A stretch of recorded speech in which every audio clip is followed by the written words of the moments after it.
Boa noite, Brasil, bem-vindos! Bem-vindos ao Café com Fé, edição de 1º de março de 2022. Muito boa noite a todos. O cabelo tá grande. Estamos aí na luta, guerra. Literalmente, estamos no meio de uma guerra. Não tá fácil para ninguém, né? Pegou um sol, pô, pior que eu não peguei, cara. Pior que eu não peguei, sou bonita assim mesmo. Bom, muito boa noite a todos, começamos com um disclaimer. Eu não sou analista de valores imobiliários, tudo que eu falo aqui reflete única e exclusivamente a minha opinião pessoal e não constitui nenhum tipo de recomendação de compra ou venda de valores e ativos imobiliários. Um grande beijo pro pessoal do TC. Não, eu não estou de ressaca, não bebi absolutamente nada. Na verdade, mais brinquei aí na pracinha do que qualquer outra coisa. Bom, alguns comentários a respeito da guerra. A galera tá entrando aí.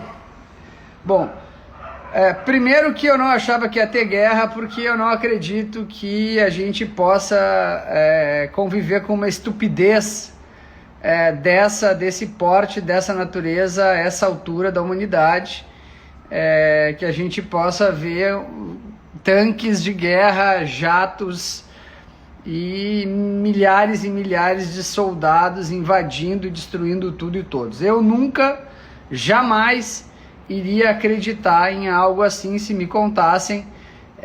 Não teria como acreditar. Eu não ia jamais a dizer que nós íamos para uma zona de guerra e o mundo ia entrar em guerra. Bom, principalmente com a guerra com hora marcada, né? Eu inclusive ainda falei isso por diversas vezes aqui, que eu acreditava menos ainda, né? Porque assim, eu acho que nas últimas 7 semanas ou 8 semanas a gente teve diversos alertas de guerra, né? E vai ter guerra, e vai ter guerra, e vai ter guerra, e vai ter guerra. E nessa do vai ter guerra, o petróleo foi subindo e acabou beneficiando alguns países produtores de petróleo, né? Também não acredito em coincidências, né? Nunca é coincidência na vida, né? Coincidências, elas são muito raras, então suspeite das coincidências, né? Aí agora a gente está vivendo uma narrativa de que a Ucrânia é a grande vítima, né, dessa guerra e a Rússia são os malfeitores, né? A Rússia é o grande culpado da guerra, que os Estados Unidos e a União Europeia, e está todo mundo envolvido na OTAN, todo mundo é vítima e o grande culpado é o Putin. Também não acredito nisso, eu não acredito que tenha santo, né, nessa história aí, e eu acho muito estranho tudo isso, né? Eu até postei um vídeo aqui no feed, depois eu peço para vocês assistirem o vídeo, deixa eu desligar os comentários, para vocês assistirem o vídeo da Fox, americana, né? Mas daí eu dizer, porra, mas a Fox é de direita, né? Agora, veja bem, eu também não acredito, eu vou primeiro falar das coisas que eu não acredito, que eu vi na mídia e não me parecem ser reais, né? Primeiro, tanques de guerra da Rússia sem combustível. Vários tanques de guerra da Rússia sem combustível, abandonados, ou seja, seria o cúmulo, né, do amadorismo do exército russo, né, um dos mais preparados do mundo. Outra coisa que eu não acredito, exército russo sem alimentação, faltando comida para o exército russo. Outra coisa que eu não acredito, sanções pesadíssimas, na quais o Putin, que é um ex-agente da KGB, há 30 anos, um estrategista de guerra, assim, Putin jamais imaginou os tais sanções. Outra coisa que eu não acredito, a guerra está sendo narrada pela Ucrânia, né? Ou seja, a Ucrânia de hora em hora solta um comunicado dizendo que 5 mil soldados russos foram mortos, 150 tanques foram abatidos. Eu também não acredito, né? Agora, eu tenho certeza, algumas convicções eu tenho sobre essa guerra. Primeiro, é que se por acaso o presidente russo ficar em corner, ele não vai renunciar, ele não vai ser derrubado pelos russos, né? E ele vai por tudo ou nada, né? Essa certeza, essa convicção eu tenho, né? Eu nunca vi um ditador sanguinário, assassino, que matou milhares e milhares de adversários, mandou matar, né? Envenenou, recuar. Ora, o Putin vai recuar, botar o rabo entre as pernas e voltar para casa, botar o viola no saco. Cara, eu não vejo essa possibilidade. O que eu acho que vai acontecer é que, se escalar a guerra contra a Rússia, vai dar uma merda catastrófica, uma bosta sem paralelo na história, porque esse ditador, diferente dos outros ditadores, é o mais poderoso ditador de todos os tempos, é o mais rico ditador de todos os tempos, é o cara que mais tem armas de destruição em massa nucleares à mão, é o cara que tem o maior poderio militar de todos os ditadores que o mundo já viveu, já viu, né? E talvez seja o mais preparado de todos. Logo, blefar com esse cara, eu acho uma ideia realmente estúpida, né? Logo, não dá para fazer nenhum tipo de previsão, porque o presidente americano, ele é um jumento, né? Ele realmente é um cara extremamente limitado. 7 em cada 10 americanos afirmam que, se Donald Trump fosse o presidente, nada disso estaria acontecendo, né? O Biden realmente é um velho senil, S-E-N-I-L, depois procurem o que é senil no Google. É um velho senil, né, e tá levando, né, os Estados Unidos, é capaz de levar os Estados Unidos e ainda levar soldados americanos lá para brigar. É óbvio que, se o caldo entornar, né, não vai acabar nada bem essa guerra, e eu acho que a gente tem uma chance ainda de ir para um caminho de guerra nuclear. Aí realmente não importa muito se a gente vai estar comprado ou vendido na bolsa, né? Porque o buraco vai ser o mesmo para todo mundo, né? A gente nunca pode duvidar da estupidez humana, né? A gente nunca pode duvidar da estupidez humana. Se a gente mesmo comete algumas estupidezes às vezes, né? Até o André Esteves fala uma frase que é maravilhosa. Olha, tem dia que a gente vai trabalhar e faz um monte de merda, né?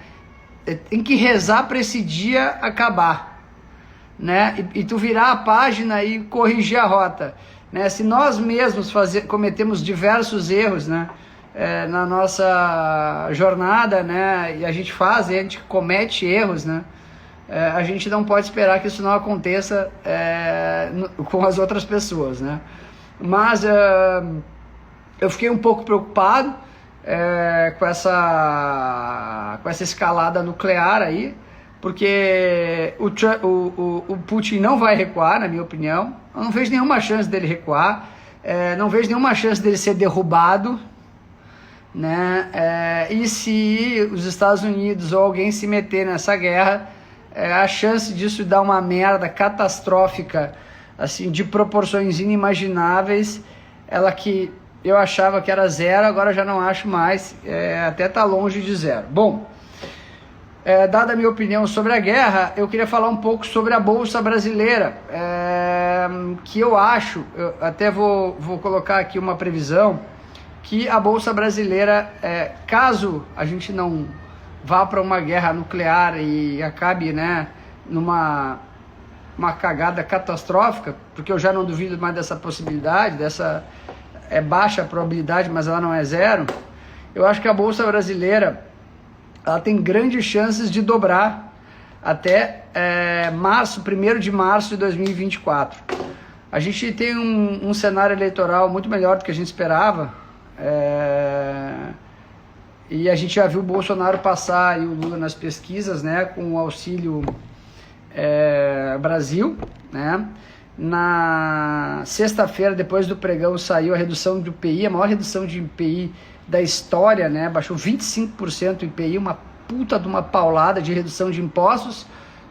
Ninguém falou, né? Porque nada que o governo Bolsonaro faz de positivo, né? É falado. A gente tem a liberação do FGTS, injeção na economia, e o Guedes falou que os economistas vão errar redondamente o PIB esse ano, que todo mundo falando de 1,5 de queda a 2, vai para 1,5 de alta a 2 de alta. A gente tem um valuation das empresas num patamar absurdamente barato, a gente tem uma bolsa negociando a 7 vezes lucro, a gente tem uma Gerdau negociando a 2 vezes EBITDA, uma Petrobras muito barata, apesar do problema aí, que não vai subir o preço do gasolina, né? Bolsonaro vai usar a guerra e esse momento de tensão para não subir o preço da gasolina. Inclusive foi comunicado já pela gerente de produção da Petrobras que o preço do combustível não será aumentado por conta da guerra, né? Então assim, a Petrobras é extremamente barata, a Vale é extremamente barata, a bolsa em todas, a bolsa brasileira é extremamente barata, e a gente tem um fluxo que ano passado de gringo foi de 100 bi para a bolsa brasileira, e esse mês de fevereiro fechou com 60 bilhões de entrada. Em 2 meses entrou 60 bilhões de entrada. É claro que não é muita entrada, 60 bilhões não é um capital muito grande, né? 10 bi, 11, 12 bi de dólares, mas assim, não tem como sair com esse capital, né? Se os caras botaram 100 bilhões ano passado, 60 bilhões agora, tu não consegue sair de 160 bilhões de reais da Bolsa Brasileira. Quem está entrando, pagando bolsa 115, 110, 120 mil pontos, não quer vender agora, né? Apesar desse capital ser um smart money, né? Esse capital, ele pode ser o primeiro capital a entrar e depois a gente receber um capital de mais longo prazo. Ou seja, está me parecendo que esse fluxo de capital para o Brasil, ele vai ser de médio e longo prazo. E agora, com esse problema na Rússia, a Rússia é um dos principais emergentes, o dinheiro vai escoar da Rússia e tem que ir para algum lugar. Já está muito concentrado na China e na Índia, deve respingar uma parte desse capital no Brasil. Hoje, inclusive, a Bolsa Americana estava caindo 1,5% e a gente viu o índice EWZ, o índice das ações brasileiras em Nova York, chegou a bater 3% de alta no intraday hoje.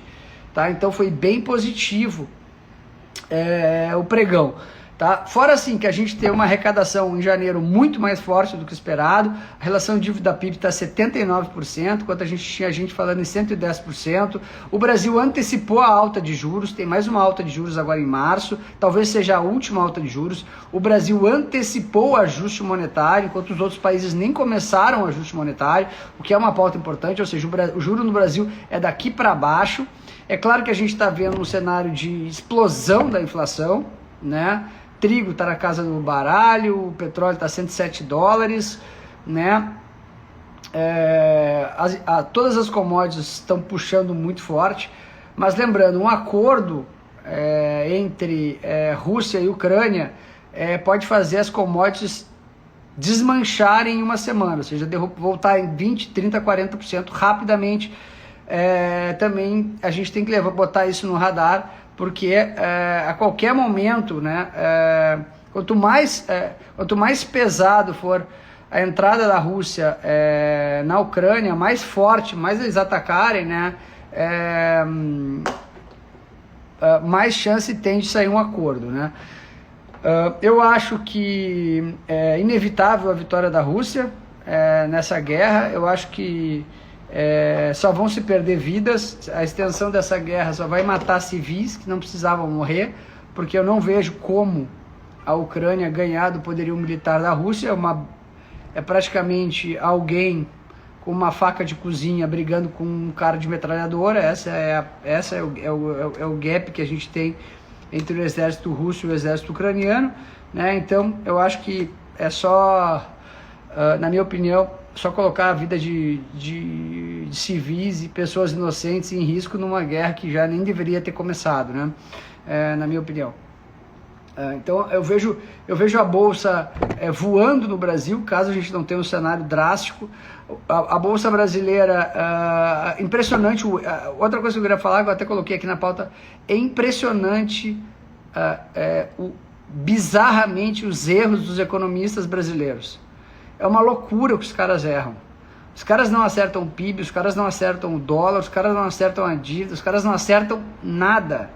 Nada. Erraram violentamente a dívida, erraram os juros, erraram o dólar, erraram o PIB, vão errar tudo de novo, né? E isso me impressiona um pouco, porque são profissionais ultra qualificados, né? Que impõem nos números uma narrativa. A gente vive o Brasil das narrativas. A economia brasileira é movida por narrativas, quando na verdade a gente deveria analisar dados concretos econômicos, né? E as projeções são feitas, são erradas de maneira muito grosseira, né? Não tem como um economista dizer que o dólar vai para 7 e o dólar está 5, entendeu? Subiu para 5,15 agora, né? Assim, não tem como tu calcular a dívida PIB e colocar em 110% e ela está 79%. Não é crível um erro desse porte, entendeu? É tu ter um alvo e tu acertar na pessoa que está do teu lado. Esse é o nível de erro que os caras estão cometendo e eu acho que é muito bizarro. Bom, outra coisa para finalizar, só que eu estou indo lá para a live do TC, talvez o Brasil seja o grande beneficiado dessa guerra se ela não escalar muito. Por quê? Porque vai ter uma migração maciça de capital da Rússia para o Brasil. Vai ser uma migração muito forte de capital da Rússia para o Brasil, o que não acontece hoje, tá? Mas a gente deve ver nos próximos dias, e a gente já viu isso hoje no pregão do EWZ, quando o índice brasileiro bateu 3 de alta com a Bolsa Americana caindo forte. Então eu não estou tão pessimista com a Bolsa Brasileira, eu acho que a Bolsa Brasileira vai subir, vai entrar capital estrangeiro aqui, né? E vamos torcer aí para essa guerra se acalmar, para a gente não ter mais morte e para esses malucos entrarem em acordo aí para não se perder mais nenhuma vida, certo? Grande beijo a todos, obrigado pela audiência, estou indo lá para a live do TC falar um pouco sobre papéis. Beijão.